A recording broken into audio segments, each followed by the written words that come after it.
Hey guys, MCU Collector here with another figure review, and next up is the Hasbro Marvel Legends series, the Marvel Knights Build-A-Figure, the Marvel Knights Mindless One Build-A-Figure wave.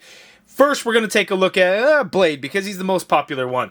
But the return to packages, plastic in the packages, the window boxes are back. They're back! Finally, Hasbro probably realized, oh, we messed up. Retailers probably hated it. All kinds of issues and everything like that going on. So it's back across all lines. Black Series, we've already seen it start to happen. Now, Legends, we're seeing it happen. Power Rangers Lightning Collection's on the hiatus, so it doesn't matter. We're not going to be seeing it, even though it was included in the press release at the time. G.I. Joe Classified Series, we don't know how that's going to look. I'm assuming it's just going to kind of go back to how it was before, just like Black Series and Legends has. So, very exciting. Here we have it. I just wanted to take a moment to appreciate the side artwork and everything that you see here, because we finally have it back. And it is awesome. It is amazing. And here we have the Blade figure. So shout out to Spawn Toys 209, my good buddy Anthony, for letting me borrow his, because I ordered an expensive ass one from eBay and it didn't get delivered on Saturday. It went to Sacramento, so then it should have come to Modesto, but then it actually went to San Francisco, and now it won't be delivered until Tuesday because of Columbus Day on Monday. Just a whole bunch of shit. But anyway, Blade. Ooh, something loose in there? No, I thought I messed something up. But anyway, we got the Blade figure. We're going to take a look at him first, and we're going to get right into it. And I love, again, window, plastic. Look at that. Look at that. We could see the figure. It's so good. Okay, let's do it. No more jokes. Let's have fun. Let's take a look at Blade. Let's get to it. I'm prolonging this. I like to talk a lot. Here we go. Oh my goodness, here we go. Back to the classic, old school. This is how we review. I'm going to try and do this really quick because I already wasted a couple of minutes of your guys' time. But anyway, here we have the Blade. Looking at the package, it's awesome. We got the Marvel Knights logo there. We get a Blade logo up at the top. Old school Build-A-Figure Mindless One logo there. But looking at the side artwork of Blade, looking very awesome. We could see all the accessories. We could see the Build-A-Figure part. It is very cool. And on the back of the package, here we have the cross-sell. The old school cross-sell where we could see the Build-A-Figure and the number to go along with which piece comes with which, instead of on the side where it just has it numbered and doesn't show. Oh, I guess it did. Anyway, this is better. And we have bios on the packages again. So just real quick, it says for Blade, destined to hunt vampires and destroy the evil of the world. Blade is a vampire-human hybrid with the greatest strengths of each. There he is. Let's get him out of the box. I think he's going to be an okay figure, but he definitely seems to be the most popular of the wave for sure. And we will compare it with the one from the previous Marvel Knights wave, which had the Man-Thing Build-A-Figure, and this one was not a very good figure. As you could see, that's how he stood up, which was kind of weird. But let's get into it. Let's take this Blade out of the box. Okay guys, here is the Blade figure out of the package, and yes, he is okay. I mean, he's better than the previous one that we got, for sure. But there's a couple of weird things going on with this one. Just mainly, I guess it would be really his arms, because his arms just do not go down to his sides. That's them going down is all the way to the sides as much as they can. So you just can't get them down any more than that, just because of the bulkiness and the design of those arms. We do get some reuse here in the Blade. Like the torso is actually the same torso that we got with the previous Blade figure. The legs are different, and that's where it really matters, in my opinion. I will do a head swap so we can see how that looks and all of that stuff. The legs, I'm having a hard time placing the legs. Like, I feel like they're not new, but then I can't really pinpoint where they may have come from. At first I was thinking Game Reverse Captain America, and maybe the lower boots or the lower legs are. I'm not even sure. So there might be some new to it. The head sculpt, though, is amazing. The accessories are pretty damn cool. So he has two of these things. I don't know what this is called, but it is an awesome weapon. We'll go ahead and zoom in for that. Whatever it's called, he's got two of them, and it looks really good. So it's not really paint. It's like a metallic gunmetal color, but it's not actually painted on there. But again, it looks really nice. And we get two of them. They are the exact same, as you can see there. So that's nice. We get two wooden stakes. I dropped it. They are the same, as you can see there, and it has an actual like wood grain look to it, and that's pretty good. Again, we get two of these, the exact same thing. And then we also have fists and grip hands. So fists come with the figure out of the package. I already swapped out the grip hand so he could so he can hold whatever that knife blade thing is, and the two stakes. He also comes with a sword here. the red on the hilt, and this just has like the gunmetal color for the plastic, and that looks pretty good. For the Build-A-Figure, for the Mindless one, he comes with the head for the Build-A-Figure, as you can see there, bright ass red underneath there, and then it has the smoke effect for the eyes. And I wish they would do Cyclops figures like this.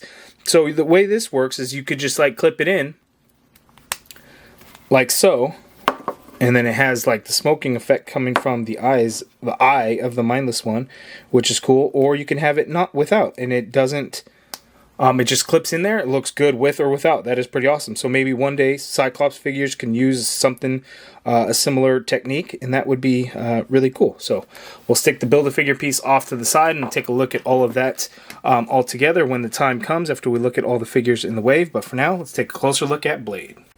Okay, so here is the head sculpt for Blade, and it looks incredible. As you can see, his teeth, very white, his tongue, very bright red. The reason why that they can actually do that and make it look good, especially with an open mouth, is because there's different sculpted pieces in there that'll actually give it that effect. So if I pop the head off, you could see that separate mouthpiece in there that gives it that good depth and actually like realistic look up underneath there. So that is really cool. So it makes it very lifelike. While I'm at it, since I had that head popped off, let's go ahead and pop off the old head sculpt, and let's see if we can get this on here, and see if the skin tones match. Ooh, that looks pretty good. Yeah, the skin tones are that's pretty good. So that works there. So if you have the older Blade figure and you want kind of the bald look, you could do that. If you want the old Blade figure to have this look, shit, that works. That doesn't look too bad either. So you can have a couple of different Blade options. So hey, not too shabby right there. But anyway, let's get back to the Blade figure the way it is supposed to be. It looks really good. The jacket I really like. It's got red up underneath, but then it kind of does a little bit of gradient black there. But the obviously the red is what's painted in there, which is cool. I hate that the arms don't go further down to the side. Unfortunately, that's kind of the way it is. There's really not any paint anywhere else on the figure except for that belt buckle there. He is pinless on the legs, but he has pins on the arms. He just has black boots, as you can see there. But looks really good. And then the sword sheath is actually glued onto his back. That does not come off, so it is glued on there pretty good. I'm sure somebody could kind of pop the glue and remove it if they'd like. I don't know if it's keyed in or how that's going to look as my lights start to fall down.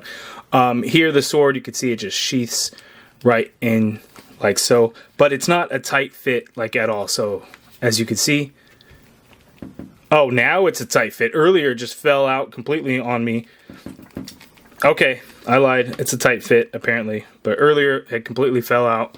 But whatever. But anyway, there is the Blade. Again, the head sculpt is awesome. He can stand up straight as opposed to the other one. Definitely a huge upgrade. In my opinion, but it just sucks that you can't get the arms to go further down to the side. I hate that, but we tend to see that with a lot of figures with jackets because the arms tend to be a lot thicker, and so it just kind of gets in the way from being able to do that. But let's go ahead and check out his articulation now. Okay, so for Blade's articulation, his head is on a disc hinge, so he can look up that much, he can look down that much, which is really good. You can do a full rotation in that head sculpt. You kind of have to work it around the collar of his jacket there.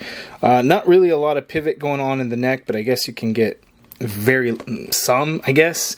The shoulder, not a whole lot of movement in there. That shoulder ball might be a little bit large for that upper torso piece, so I'm only able to get the arm to go out that much.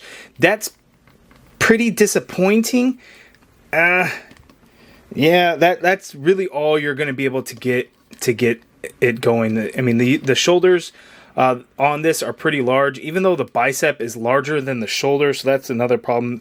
I think they just made the arms just a little too thick. I wish it would have been a little bit thinner. Unfortunately, that's kind of how we have it. You can do a full rotation in that arm. There is the upper bicep swivel. We do have a double jointed elbow. It is a very ugly bend at the elbow because of how thick the arm is, so that again, very, very ugly. But double joints with pins, wrists swivel, and they do hinge. Standard horizontal hinge on the grip hands as well as the fists. We have an ab crunch on blade, so he can crunch forward that much. Going back is definitely a problem because of the long trench coat. You're just not going to really get any motion going that way. You got a waist swivel in there. Legs go out that far apart. He can kick forward that far, which is really good. The leg does go back, but then, you know, the jacket's really going to get in the way of that. You have an upper thigh cut in there, which works really well. We got a double jointed pinless knee, so we're pinless on the knee at least, not the elbow, so that much bend there at the knee.